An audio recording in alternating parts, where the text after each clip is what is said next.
Hi guys, good morning. Good morning. Nandito na naman po tayo. Gagawa tayo ng siomai homemade. Ito po ang aming siomai homemade. Ginagawa ng dalawa kong anak. Sila po ang may mga ingredient niyan at sila po ay magaling gumawa sa mga ganitong pangmerienda. Kung gusto niyo po guys na mag-order, pwede po kayo mag-send message sa aming online at sa messenger ng anak ko. Yan, fresh na po yan at hindi po siya yung talagang pagka nag-order po kayo, kinabukasan po meron na kaagad.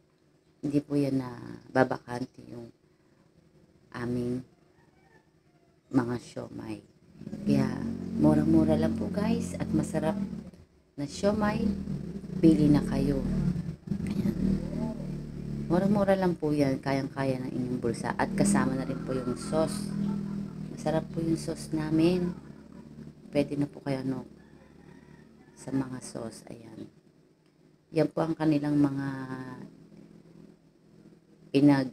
pinaghihirapan sa kanilang pang araw-araw. Gusto nila yan, mga ganyan, kasama na rin sa merienda ng mga anak. Kaya, trip nilang magtinda ng ganyan. Tara na guys, pili na kayo at kumuha na kayo sa aming siomai online. Ayan.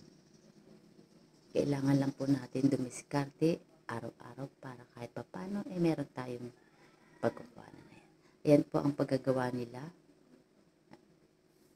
Ayan, sige. Dot-dot ng dot-dot. Ayan. Ito na po yung kanilang na finished product. Ayan. Tara na guys, masarap po yan. Kahit ako, marami ako nakakain yan sa ginawa nila. Tara, bili na kayo. Thank you for watching. Please follow for more. God bless.